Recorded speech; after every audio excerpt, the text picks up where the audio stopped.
Welcome. My name is Ann Jones. I am a retired registered nurse and Vice Chair of Healthcare for All Minnesota, an advocacy organization working to fix how we pay for healthcare in this country. And our program today is Threats to Medicare, What the Public Needs to Know.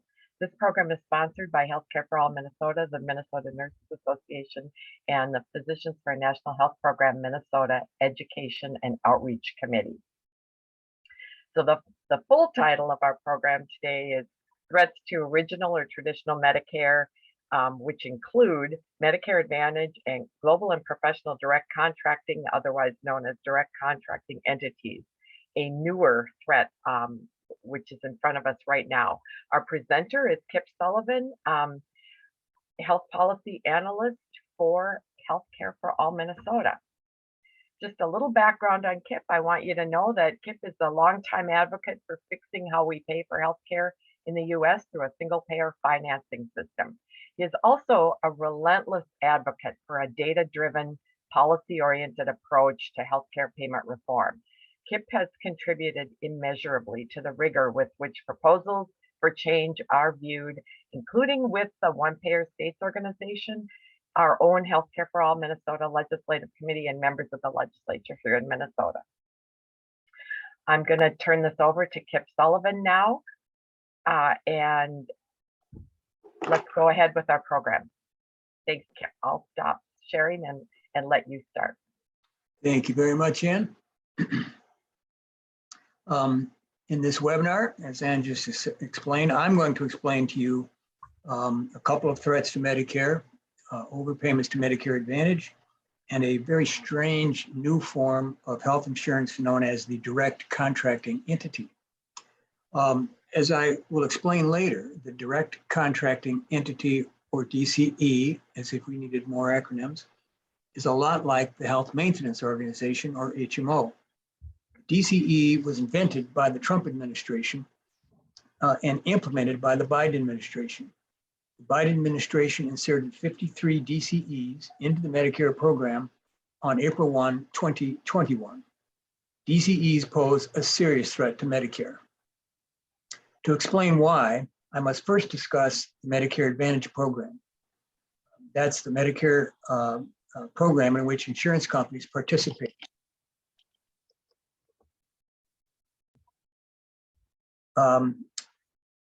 The Medicare Advantage program has failed. It has increased the cost of Medicare and reduced the quality of care for many enrollees. The Medicare Advantage program has been a huge success from the insurance industry's point of view. Today, 46% of all Medicare beneficiaries are enrolled in one of the Medicare Advantage insurance companies. The other 56% remain in the original or traditional Medicare program.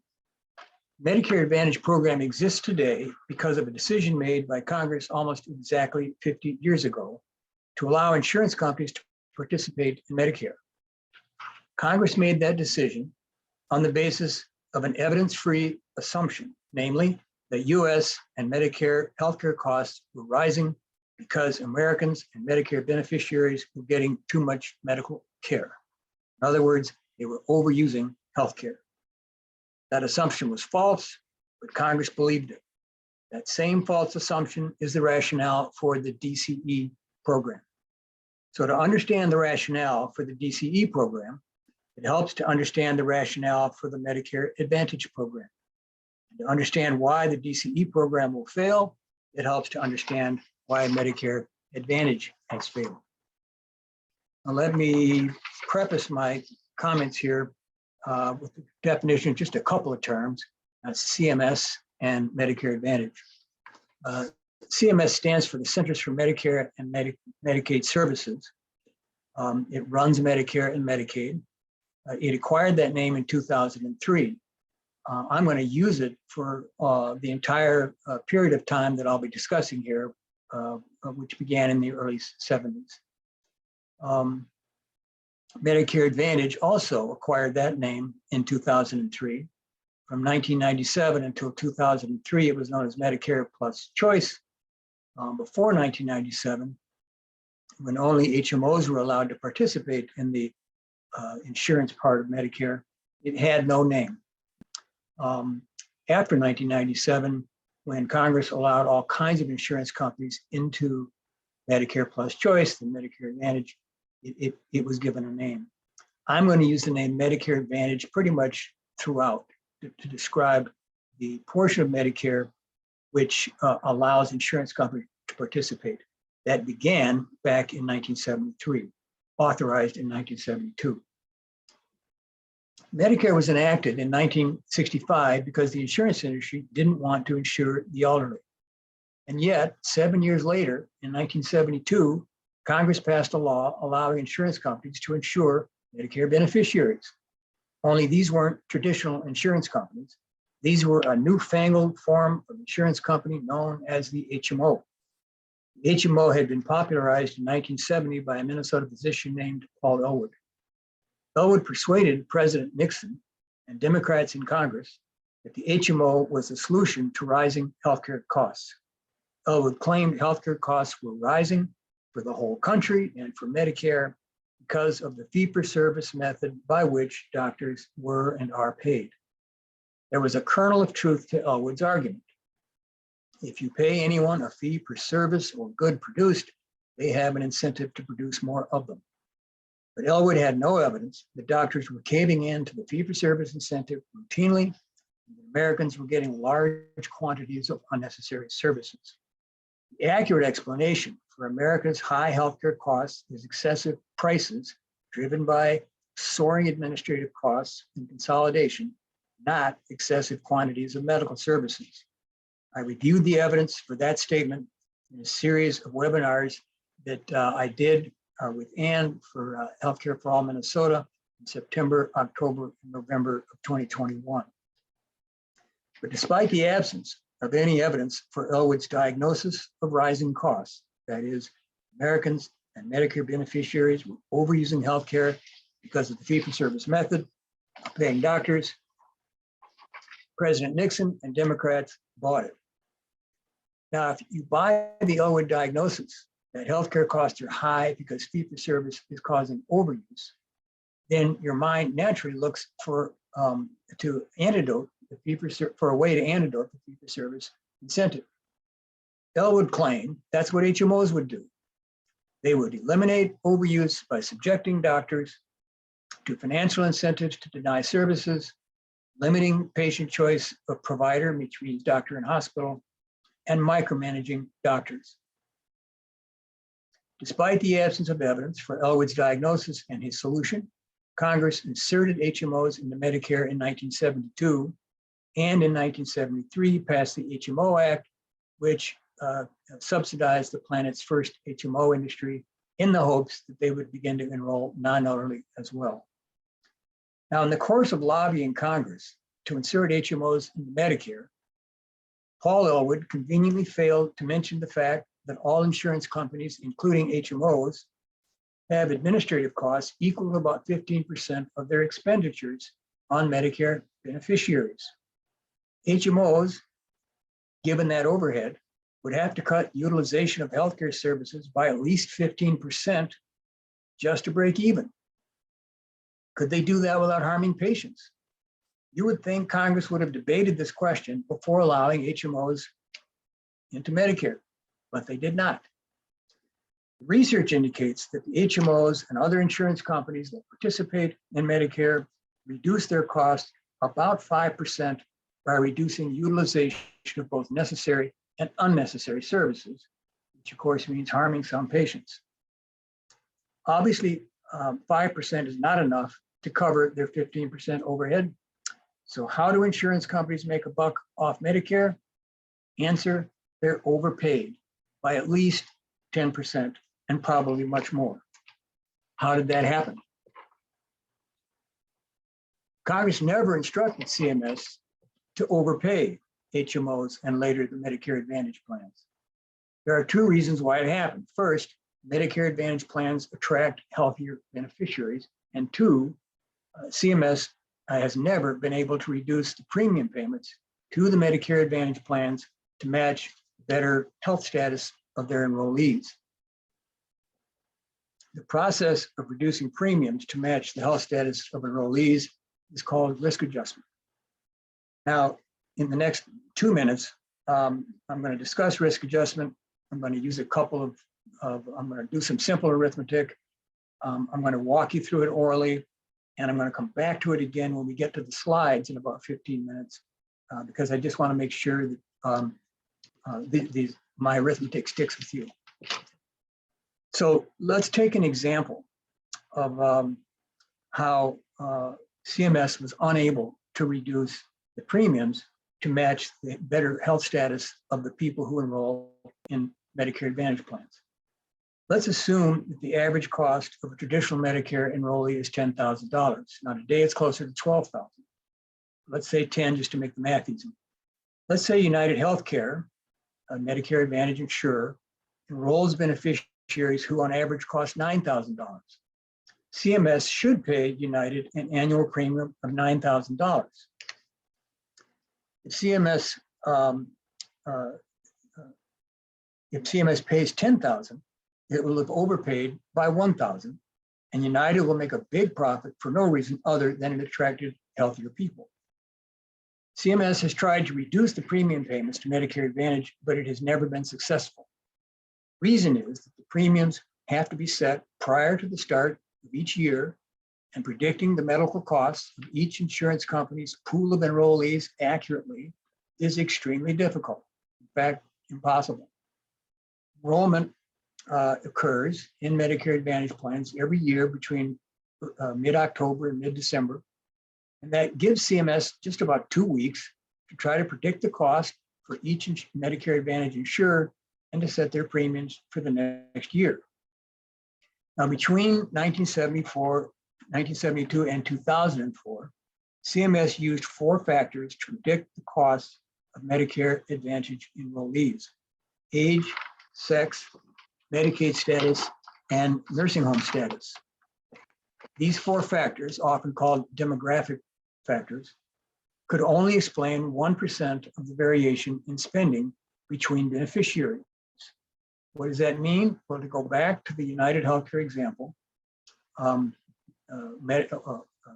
United is overpaid by $1,000. The demographic risk adjuster could only explain 1% of the variation, and that means that CMS could only reduce the premium by 1% of the overpayment, or $10. So United was still overpaid by $990. The ideal risk adjuster would explain 100% of the variation and would wipe out the entire $1,000 overpayment. Now, in 1997, Congress ordered CMS to develop a more accurate method of adjusting Medicare Advantage premiums. By 2004, CMS had developed a new risk adjuster. It used the same 4 demographic factors: age, sex, Medicaid status, and nursing home status, plus 3,000 diagnoses like diabetes and multiple sclerosis, COPD. New risk adjuster was much more accurate. It could explain 12% of the variation, but that was still awfully inaccurate. To illustrate, let's go back to the United Healthcare example one more time. Now, the 12% risk adjuster could claw back $120 of the $1,000 overpayment, meaning United still goes to the bank with $880 just for enrolling healthier people. But here's the problem. This new diagnosis-based risk adjuster created a brand new way for the insurance companies to cheat. It's called upcoding. Upcoding means adding diagnoses to patient medical records that are inappropriate or fraudulent in order to make them look sicker so that CMS will pay more. The new diagnosis-based risk adjuster was phased in between 2004 and 2006. Enrollment in Medicare Advantage plans skyrocketed after that, from 13% in 2004 to 46% in 2021. Why did that happen? Now, the Medicare Advantage plans were being overpaid even more as they upcoded, and that gave them more money to pay for more services that beneficiaries in traditional Medicare are not allowed to get, thanks to Congress's legislation. And that those extra services allow the Medicare Advantage plans to induce more beneficiaries in the traditional Medicare program to enroll with the Medicare Advantage plan. To put this another way, it allowed the Medicare Advantage plans to cover not only their 15% overhead, but to make a handsome profit and to pay for more services to lure more beneficiaries out of the traditional Medicare program. So this is what happens when Congress and the president endorse a policy, in this case, inserting insurance companies into Medicare, without asking for evidence or running a pilot test.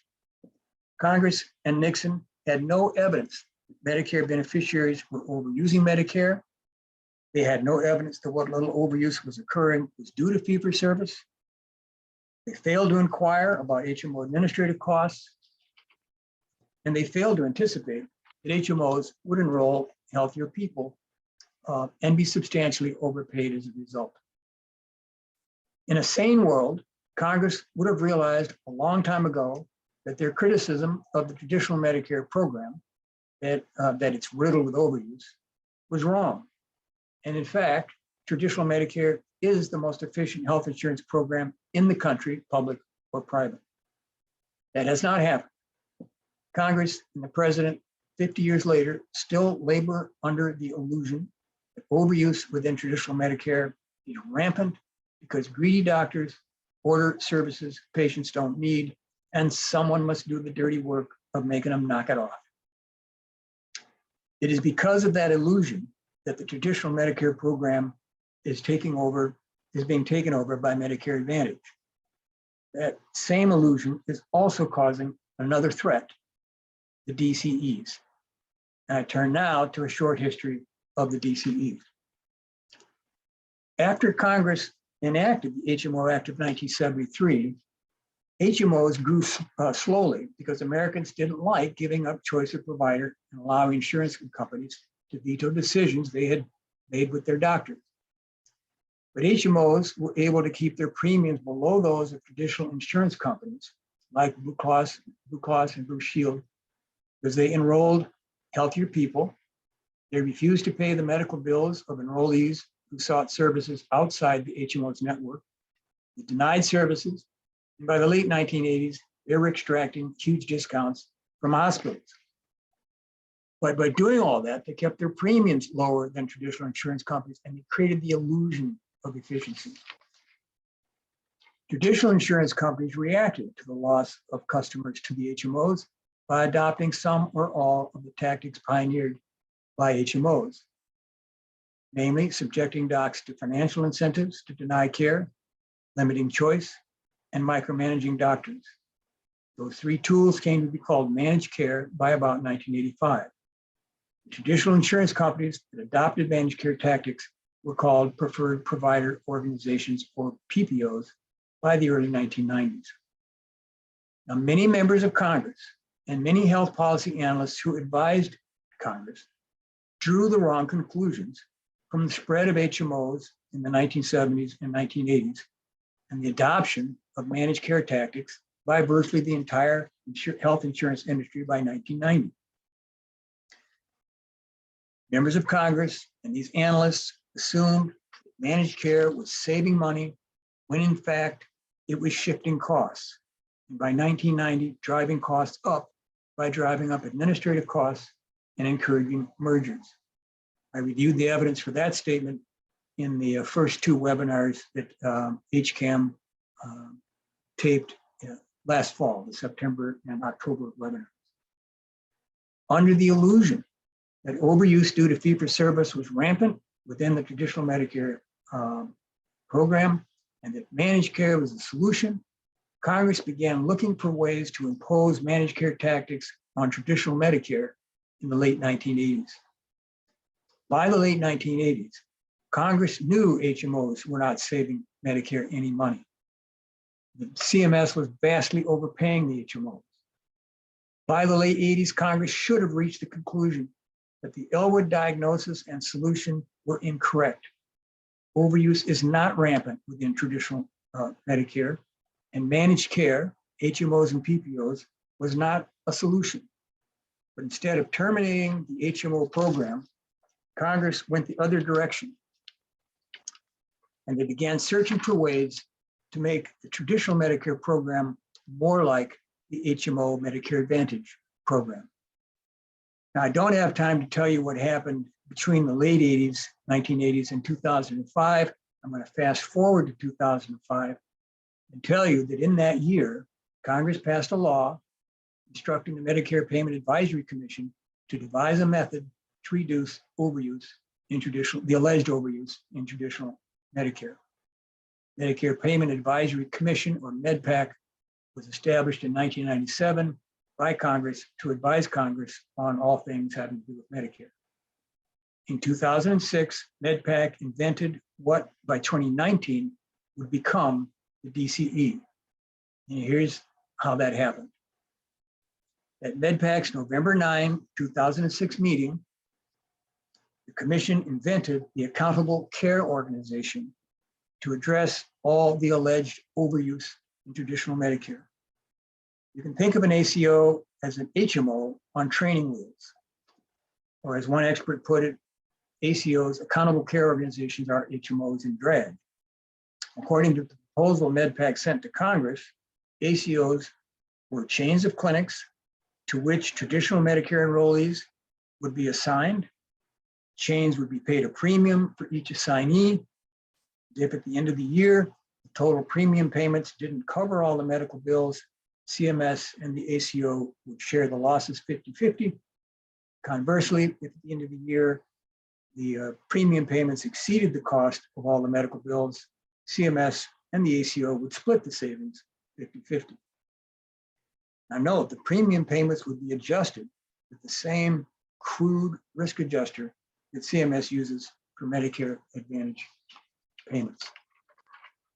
Now notice that I said that traditional Medicare beneficiaries are assigned to ACOs. They don't enroll in them.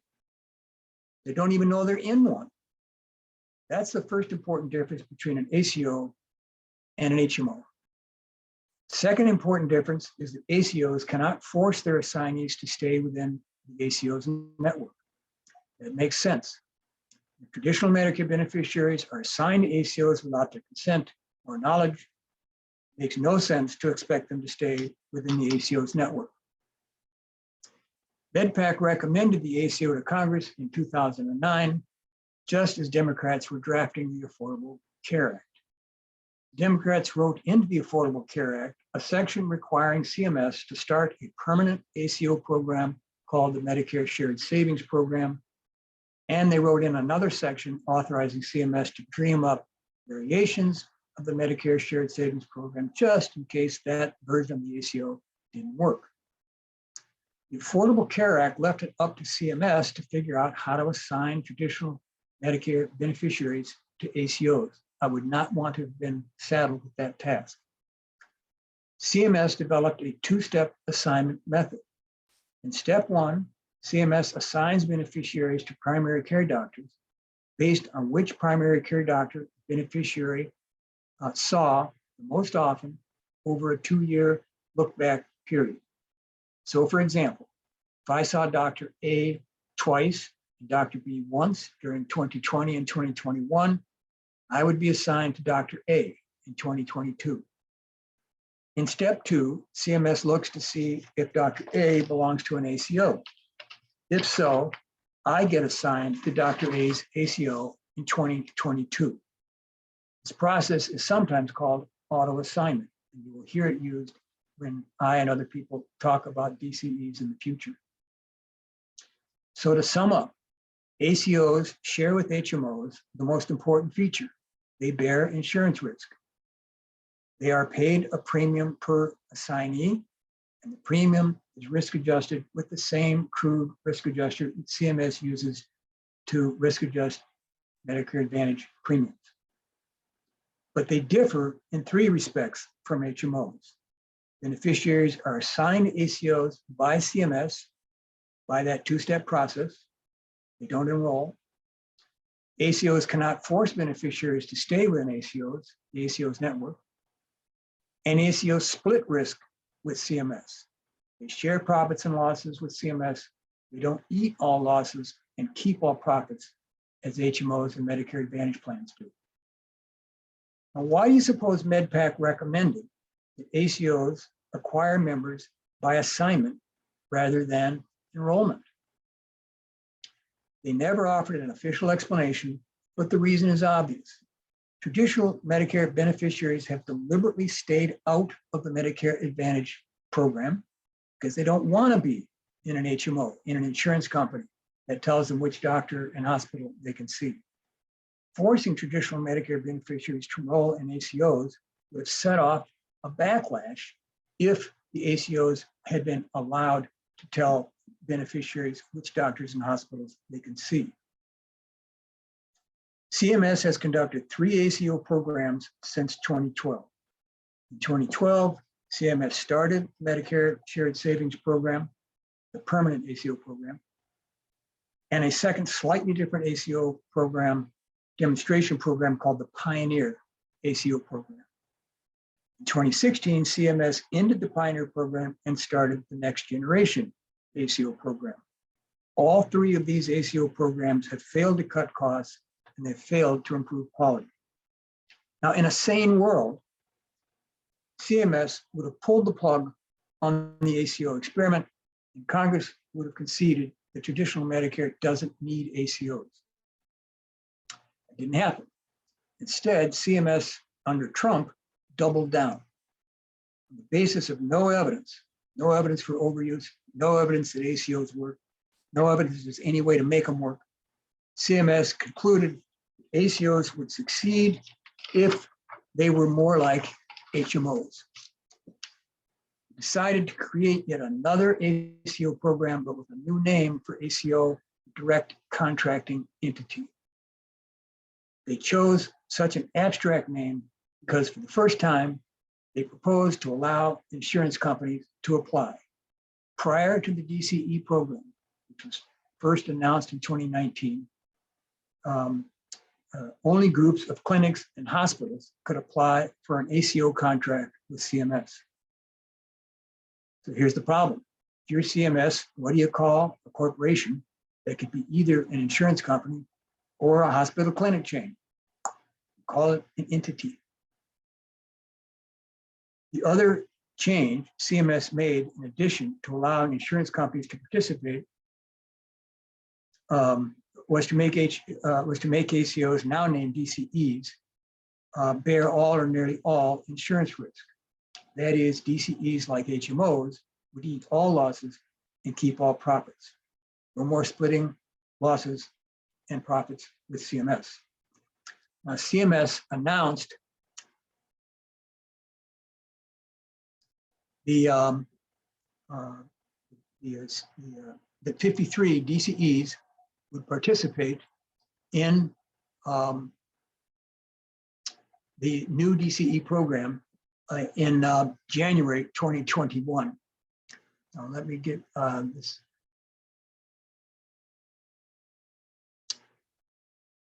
Now what I want to do in the remaining half hour with these slides is to go over some of the territory I've already covered with you in my opening statement.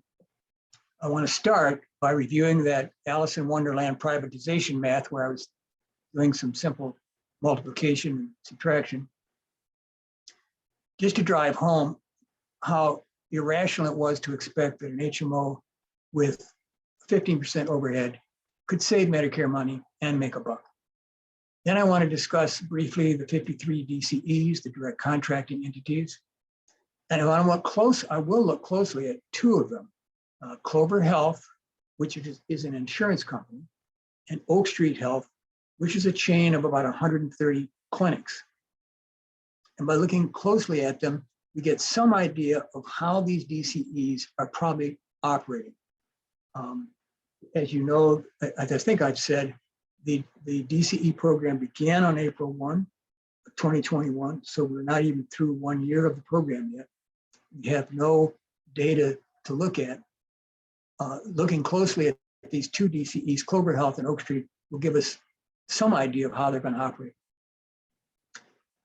I'll review briefly the evidence that ACOs have failed, and I'll look one more time at those 4 changes to ACOs, now DCEs, that CMS made to make the DCEs look a lot more like HMOs. And then I'll address the question, why do DCE investors think DCEs can make money when the ACOs failed? CMS is telling us over and over that the DCEs are based on the ACO experience. They're just tweaked ACOs. Well, I'll explore 4 possible answers. 3 of those answers are the 3 methods you see here under the bullet for Medicare Advantage plans. Medicare Advantage plans enroll healthier people, and they get rid of sicker people. They upcode, and they deny services. You should probably expect DCEs are going to attempt to do that as well. The 4th method that investors in DCEs may be counting on is that the DCEs themselves are not going to make any money. What they'll do is serve as a holding pen for their assignees.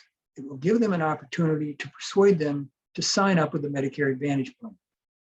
And if you're a Medicare Advantage plan like Clover, that's easy. You say sign up with the other branch of this corporation called Clover Health. If you're Oak Street Health and you have contracts with Medicare Advantage plans, and Oak Street does, then you persuade your assignees to sign up with one of the Medicare Advantage plans you contract with. So that's what I'm going to cover here in the remainder of this presentation. We're going to look at the strange privatization math that does not compute. Let me begin by just telling you that when an insurance company, an HMO or PPO, sells insurance to somebody not in Medicare or not in Medicaid, it typically has an overhead of about 20%.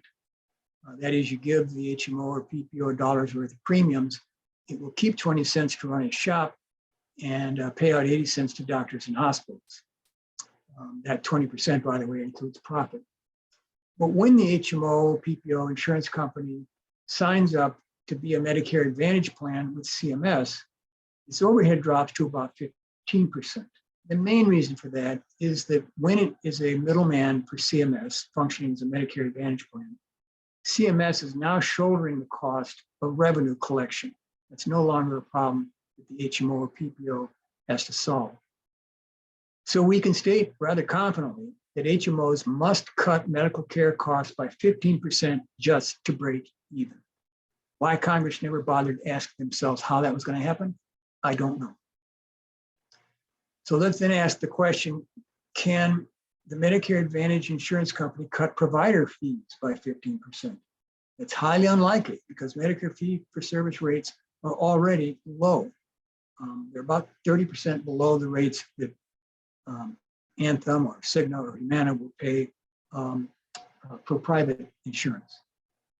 So the next question is, can the Medicare Advantage plan cut utilization rates by 15%? Volume of medical services? The answer is almost certainly not without causing all hell to break loose. Research suggests that 5% is possible. That leaves the HMOs 10% in the red. So we may conclude Medicare Advantage plans can break even and make a profit only if they are overpaid by at least 10%. And we should probably make the same assumption about DCEs. The next 2 slides I present just to document the 15% figure for overhead that I'm using. This is a quote from a study by the Lewin Group, which is a subsidiary of United Healthcare, in a study they did about the role that insurance companies play in Medicaid. Here you see, they say Medicare, managed care organizations, meaning insurance companies, must typically achieve a 15% savings simply to break even. Here is a similar statement, in this case by 2 experts writing in Health Affairs. One of the experts, Bruce Vladeck, was the CMS administrator under the Clinton administration. And you see here they're saying roughly the same thing. HMOs have to incur medical expenditures 10 to 20% less than the fee-for-service Medicare program just to break even. And note this last sentence. In most markets, capitated plans, meaning Medicare Advantage plans paid a premium per head, cannot attract enrollees unless they offer additional benefits, and that also costs more money. So it is reasonable to conclude that at minimum, the insurance companies that participate in Medicare Advantage have to be overpaid by 10%. The number is probably a lot higher than that, possibly 25%. Now, a quick look at the 53 direct contracting entities that are participating in the DCE program as of April 1, 2021. 28 are investor-owned, and of those, 6 are insurance companies, and they operate in many states. You recognize the name of 2 of these insurance companies, Anthem and Humana. Clover Health is another insurance company we're going to look at here briefly. The other 25 DCEs are provider-owned. Here are excerpts. Now I want to talk about Clover Health and Oak Street. Clover Health is a Medicare Advantage insurer. It's fairly young. It was founded in 2012. As you see here in this report from Hindenburg Research, you may want to look that up. It's a very interesting expose on Clover Health. They say it's one of the fastest growing Medicare Advantage insurers in the nation. Now, Clover is telling its investors, this is an insurance company that trades on Wall Street. They're telling their investors that the reason Clover is so efficient is that they've developed a software called Clover Assistant that they pay doctors to upload on their computers that makes it easy for doctors to upcode. You see down here the report that the US Department of Justice is investigating Clover, and they're asking about upcoding. And my impression from the news reports is the Department of Justice suspects that the Clover Assistant software is what is allowing Clover Health to do so much upcoding. Now we know the Medicare Advantage plan's upcoded. We should not be surprised that the DCEs are upcoding. This is an excerpt from Clover Health's provider manual for 2021. And you see that they're saying that any doctor who treats a Medicare beneficiary insured by the Clover Health Medicare Advantage plan has got to play Captain May I. They have to get prior authorization for many non-emergency services. And note the warning: if you do not obtain prior authorization before providing the service, the claim for services can not be denied, and you can be held financially responsible. I really hope that doesn't mean that the doctor can turn around and make the Medicare beneficiary pay, but who knows? Here are 2 slides about Clover Health's stock.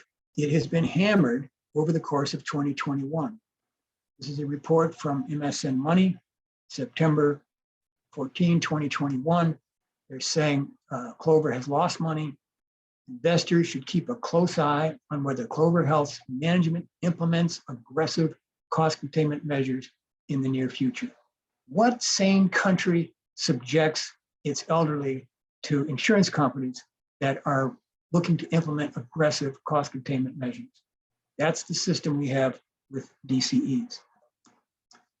One last slide on Clover Health. One more warning from an investment newspaper called Investor Place, December 15, 2021. You can see they're warning that Clover Health stock crashed by 74% in 2021. Here is the kind of graph you can find if you were just to Google Clover Health stock price. You'll get a graph like this. You can see it trades on NASDAQ.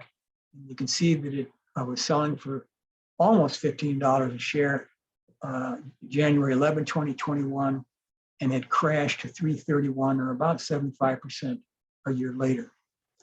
Now I want to talk about Oak Street Health. It is, strictly speaking, not an insurance company, but it is one. It operates like one.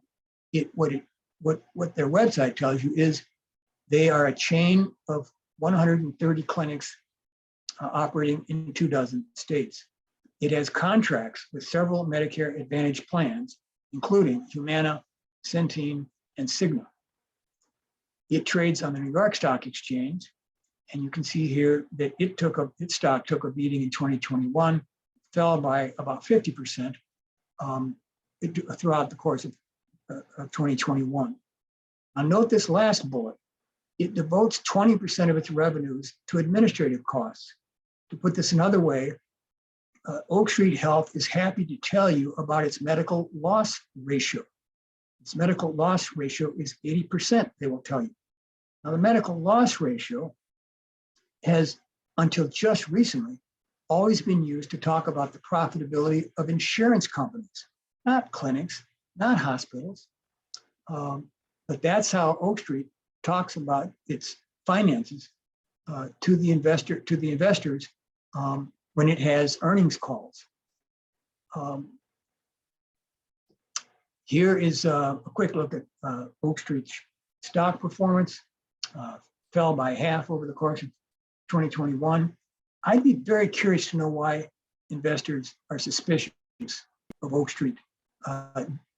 Do they understand that the DCEs might not make out like bandits, like Medicare Advantage? Perhaps they do. Now here is a job advertisement posted by Oak Street asking for a utilization reviewer. And that job advertisement seems to be up there all the time, meaning they seem to have an unending need for these people to play Captain May-I with doctors. You see here the job description is to review service requests. And in the second paragraph at the bottom, you see these requests they can cover all kinds of services. And note what I've highlighted in blue. They want the utilization reviewer to review non-urgent pre-service, inpatient and outpatient services, pretty broad category, and post-service cases. Now, that sounds a little like the threat we saw with Clover Health. Does that mean that Oak Street plans to go back and second guess services doctors thought were okay? And if Oak Street's utilization reviewer doesn't like it, they're going to make the doctor pay the bill? I don't know. Now, the next two slides are excerpts of transcripts from what are called earnings calls. Earnings calls are conference calls between the officers of corporations that trade on Wall Street and analysts representing investors and the big banks, Morgan Stanley, Goldman Sachs. Here you see an excerpt from a transcript of the earnings call for the second quarter of 2021, conducted by officers of Oak Street Health to tell investors about how their second quarter 2021 went and to predict how the rest of 2021 will go. And you see here that an analyst named Justin Lake asks the chief financial officer, Tim Cook, tell me what your medical loss ratio is.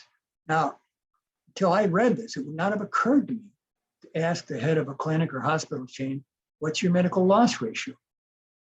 But that apparently now is quite expected. And you see here that Cook says, well, we're suffering through high utilization now.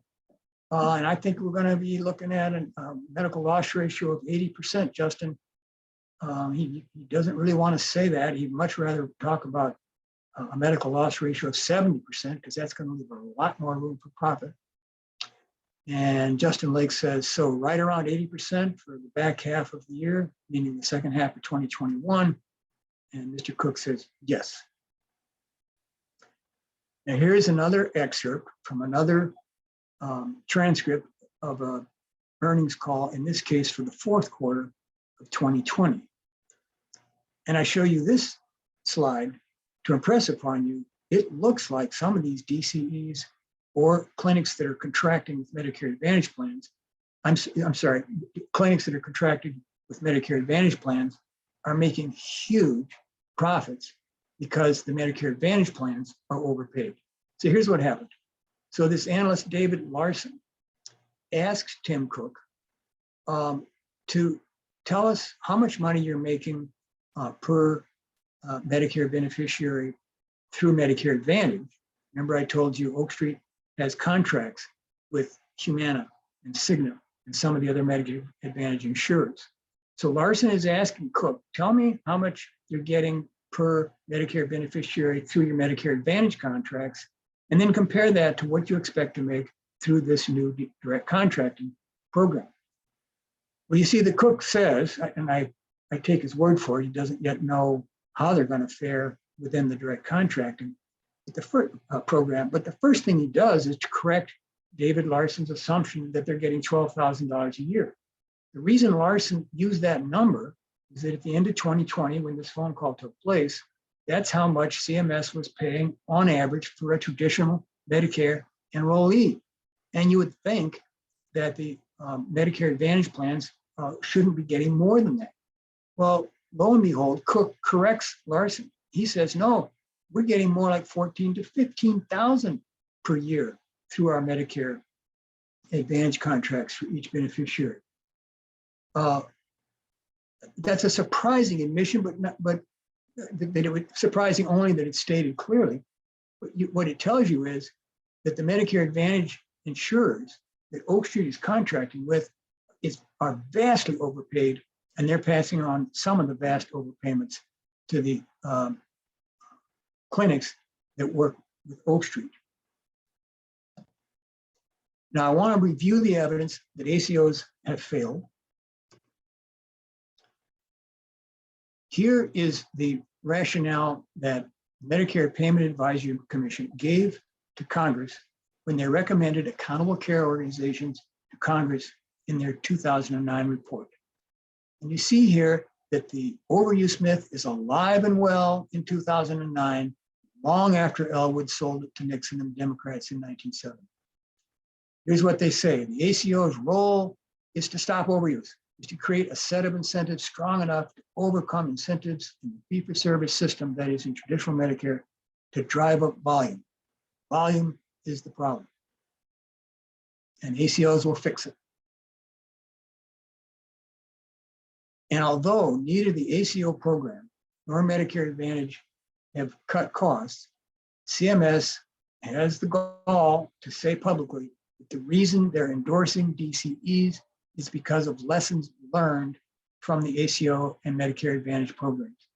If any sentient human being is trying to learn lessons from the ACO programs and the Medicare Advantage programs, it would be they have failed and the plug should be pulled. Oh, that's not what CMS thinks. Here you see a statement CMS made in October 2020. They're saying the direct contracting model, they like that word model, as opposed to program or demonstration, leverages lessons learned from other accountable care organization initiatives and the Medicare Advantage program. Don't know how you say that with a straight face, but that's what they said. Well, here is a quick look at the poor performance of the 4 ACO programs that CMS has conducted. The physician group practice demonstration, which was a test of the ACO concept, which ran from 2005 to 2010. That failed. It saved a magnificent total of 0.3%. And as I'll show you in a minute, those ACOs that participated in the physician group practice demonstration upcoded like mad. And if upcoding had been taken into account, this demonstration lost money. It raised Medicare's costs. And you see here that the Pioneer ACO, Medicare Shared Savings Program, and the Next Generation ACOs had produced the same miserable results, raising or lowering Medicare costs by a few tenths of a percent at best. Here again is the solution that CMS thinks will work. If you do this to the ACOs and you call them DCEs, boy, they might finally work. So CMS is proposing these 4 changes to ACOs / DCEs. First, shift even more risk onto ACOs, DCEs. Second, permit insurance companies to participate. Third, permit DCEs to enroll beneficiaries if the beneficiaries are willing. I don't think many are going to be willing, because we know that Medicare beneficiaries do not understand what ACOs are, even when it's explained to them, and they're not going to understand what a DCE is. I think it's reasonable to assume that the great majority of the quote unquote members that DCEs get are going to be acquired by assignment, by that two-step assignment process that CMS uses for ACOs, not by enrollment. But in any event, CMS is giving it a try. They're giving DCEs permission to enroll beneficiaries if the beneficiaries are willing.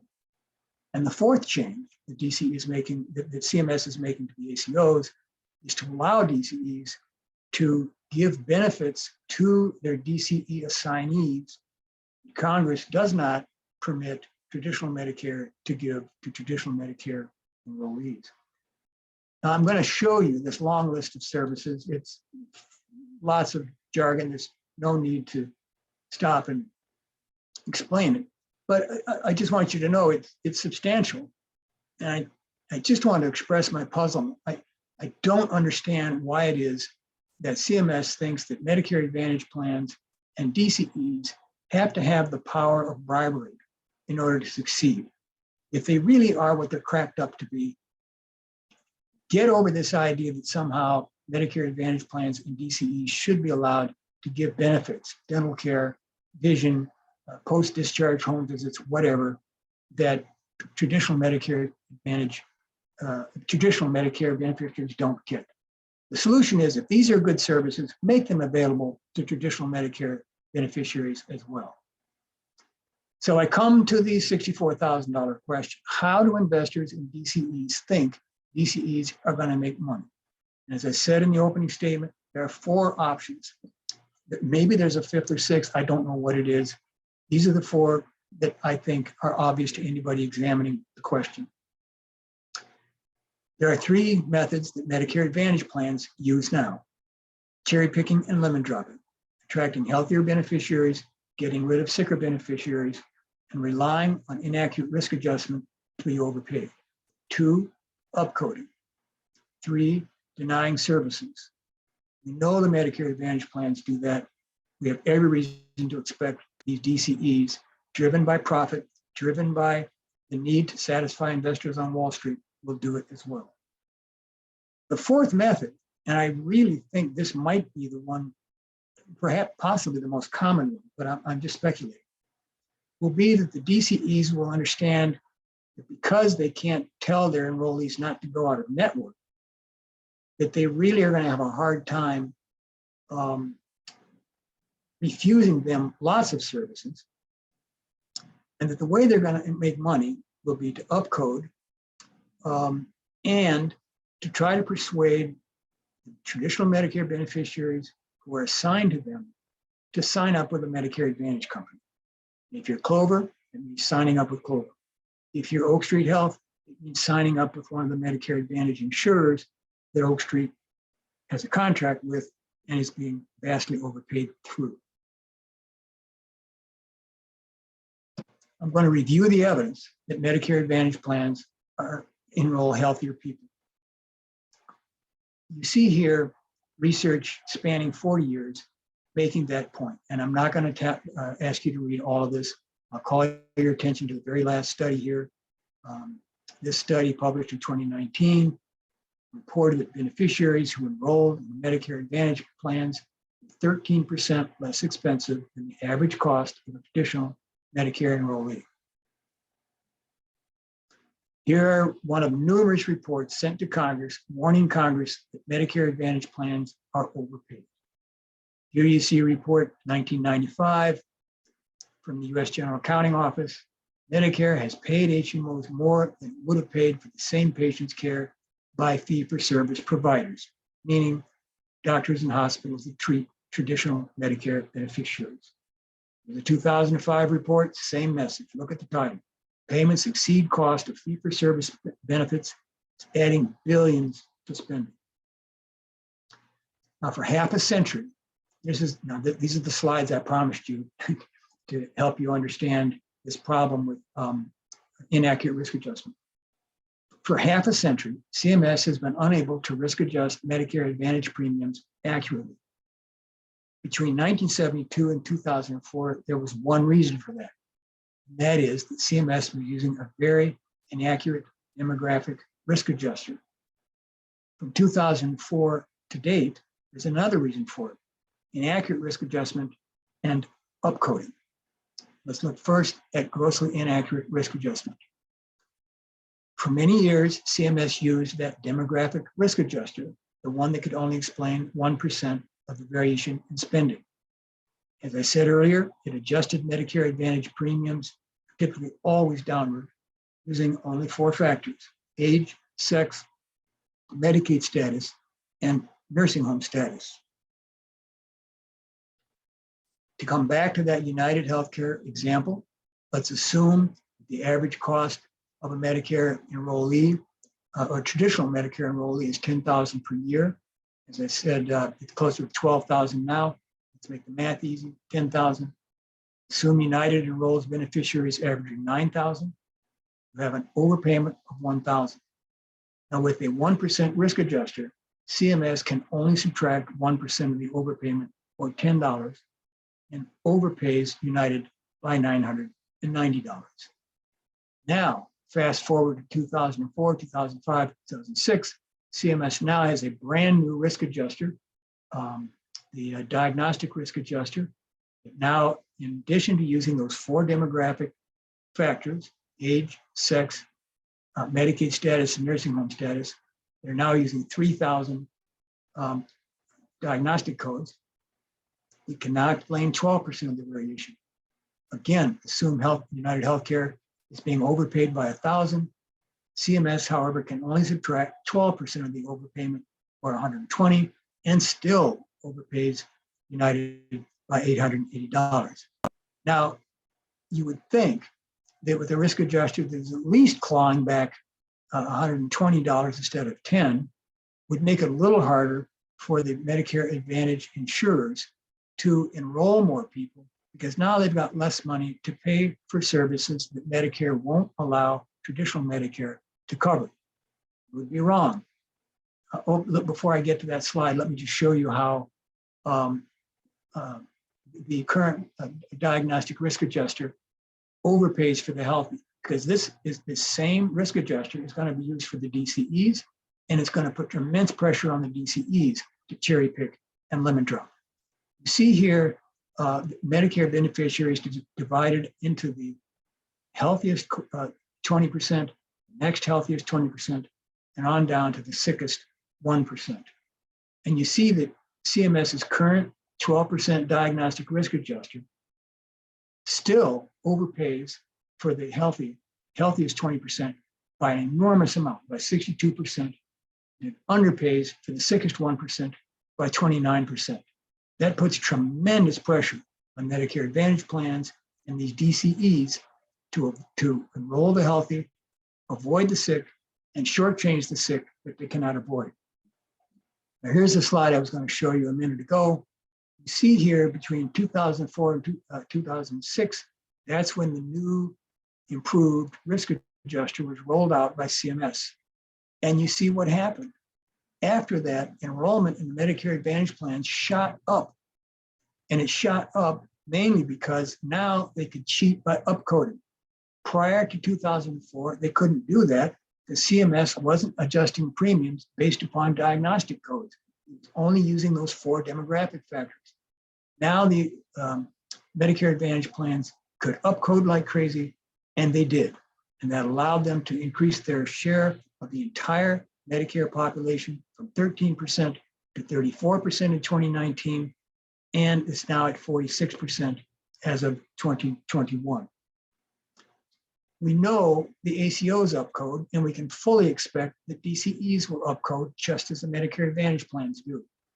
This is data taken from the final evaluation of the physician group practice demonstration. That was the pilot test of the ACO concept that ran from 2005 to 2010. And in the final evaluation, CMS was told that the ACOs upcoded like mad. The dark bar chart bar tells you that beneficiaries assigned to the ACOs grew really sick over that 5-year period. The illness level rose by 17%, compared by 10% for the beneficiaries who were seen by doctors who were not in ACOs. So we should fully expect upcoding to be a major problem with the DCE program, as it has been with Medicare Advantage and the ACOs. In addition to enrolling healthier patients upcoding, we should expect the DCEs to attempt to deny services. And here is just one of many studies I could show you indicating that HMOs, Medicare Advantage plans, have harmed some patients by denying services. Here's the fourth. So in addition to the tactics that Medicare Advantage plans have used, we may see DCEs use a fourth tactic to make money. And that might be to push their assignees into a Medicare Advantage plan. It's obviously easily available to a DCE like Clover because it is a Medicare Advantage plan. It's also going to be relatively easy for a so-called provider group like Oak Street Health because they have contracts with Medicare Advantage plans, and they would love to have more people in those contracts where they're being vastly overpaid. Now, I've only got 2 more slides to go, and I've saved the worst for last. CMS, under the Biden administration, under the guidance of a woman named Liz Fowler, has announced as recently as last fall that CMS wants to cram all traditional Medicare beneficiaries into an ACO, a DCE, or Medicare Advantage. That's the meaning of this sentence you see here in blue at the bottom. This statement made last fall reads as follows. CMS has set the goal of every Medicare fee-for-service beneficiary in an accountable care relationship by 2030. That's, where are we? 8 years away. And it's fairly clear to me that if CMS is going to achieve this goal, if we can't stop them, this is going to be one of the tools they use. When the Trump administration announced the DCE program that began last April, they also announced another version of the DCE program called the Geographic DCE Program. And this one is really scary. Under this proposal, the Trump administration said, we will force all traditional Medicare beneficiaries in 10 cities like Boston or Atlanta into a DCE. Doesn't matter whether their doctor was in an ACO or a DCE. We're not going to rely just on the 2-step process. We don't care. Every traditional Medicare beneficiary in Boston, Atlanta, and these other cities is going to be pushed into a DCE. And if they refuse to pick one, we will auto-assign them. This awful proposal was placed under review by the Biden administration shortly after Biden took office. But we have every reason to believe that we don't know why it was placed under review. It may well be that they're looking at tweaking it or improving it and unleashing it on Medicare in a year or two. So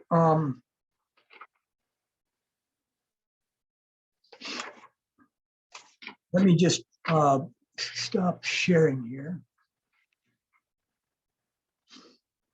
Sum up, the Medicare Advantage and DCE programs pose serious threats to Medicare. Both programs owe their existence to the overuse myth. It is true that Medicare Advantage insurance companies have made a lot of money off of Medicare, but that didn't happen because Medicare Advantage plans figured out how to eliminate lots of overuse, which was the promise Paul Elwood made on behalf of HMOs 50 years ago. There was never much overuse to eliminate in the first place. Medicare Advantage plans have made a lot of money because they've been vastly overpaid for 50 years. The DCE program is not even 1 year old, so it's impossible to say with confidence that the DCEs will fail as spectacularly as the Medicare Advantage program has. We do know the DCE program will fail. We know that because the methods DCEs will use to cut costs are the same ones used by Medicare Advantage plans and ACOs. In the world of managed care, there really is nothing new under the sun. These methods didn't work for MA plans, Medicare Advantage plans, and ACOs. And they will not work for DCEs. The Biden administration should terminate the DCE program, as well as the DCE program that began in April of 2021. Congress should enact legislation prohibiting future administrations from inserting insurance companies dressed up as ACOs and DCEs or anything else into the traditional Medicare program. Finally, Congress should at long last terminate the overpayments to Medicare Advantage plans. Thank you very much for giving me your attention.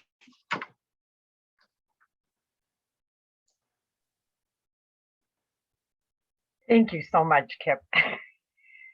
I didn't think I could be more upset about this than I was already, but I think I am. Good. I'm going to share my screen and ask people who are viewing this video to help us out by putting some pressure on Congress, members of Congress, and the Secretary of Health and Human Services to fix this. Let me see. Here we go.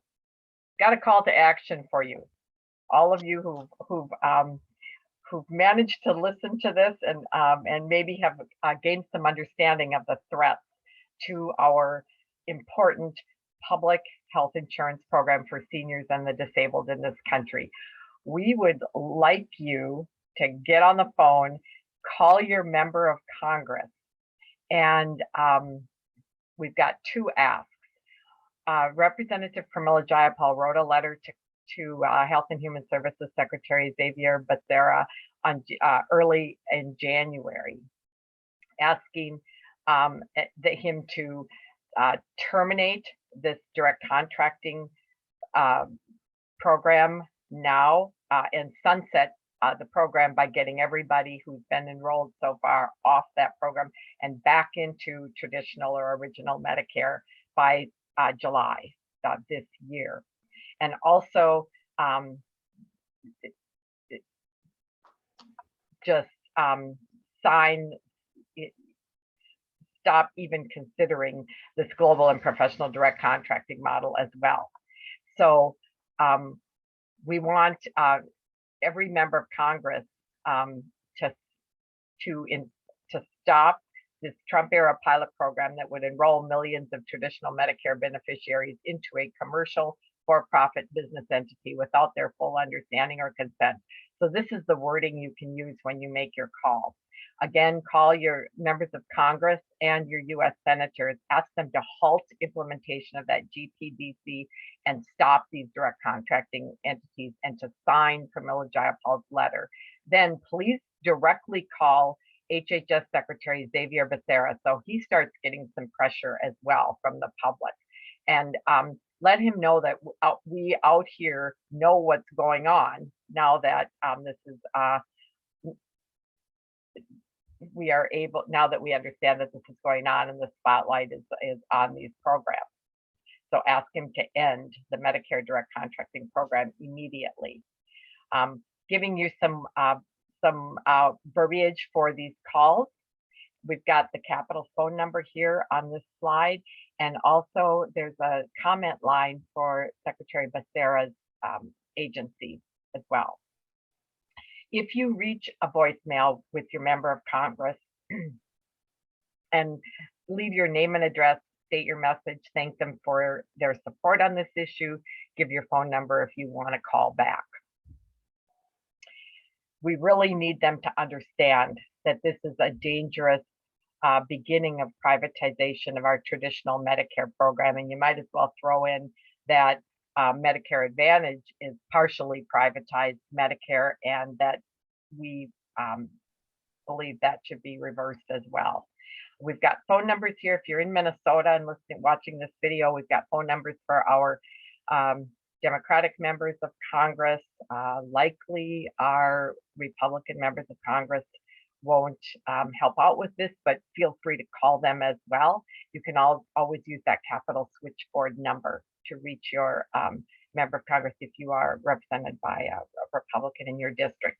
Again, I've got a Secretary Becerra's agency line, but also a comment line, which you will probably be shifted over to the comment line. So again, we are Healthcare for All Minnesota, and Kip Sullivan is a policy advisor for Healthcare for All Minnesota and also the one payer state. And I would also add, you now know that over half of these new direct contracting entities are investor owned. We also know that a significant number of large provider systems are really good at overbilling Medicare. This is draining the Medicare trust fund, and we should all be extremely alarmed. If there's one thing healthcare should not be, it's for profit. How obscene is it in listening to Kip that in this country, investors can watch their profits and losses for commercial insurance for the elderly and the disabled, which is supposed to be taking care of patients, on the stock exchange. You also heard Kip explain that Original Medicare, our single-payer public insurance system for seniors and the disabled, is actually more efficient, more cost-effective, and more flexible than Medicare Advantage plans, which are commercial insurance managed care plans. So given this knowledge, I'm going to make an appeal here for you to learn more about expanding this important public insurance program to all of us. We need improved Medicare for all. Improved and expanded Medicare for all to fix how we pay for healthcare in the U.S. once and for all. So the more you know. I've got some references listed on this slide, including a website to go to for some great videos on the subject of our healthcare payment system. And if you're in Minnesota, so you know we're working on a state-based health plan as well called the Minnesota Health Plan. So again, our website is hca-mn.org, and under resources, you can download information. You can get Senator Marty's book, who's the chief author of the Minnesota Health Plan. The Physicians for a National Health Program is also an excellent website with a lot of information. This is just a quick look at the dual track toward a state-based health plan and ultimately a national health plan for our country. Thank you for viewing this important information, and again, our sponsoring organizations on our website.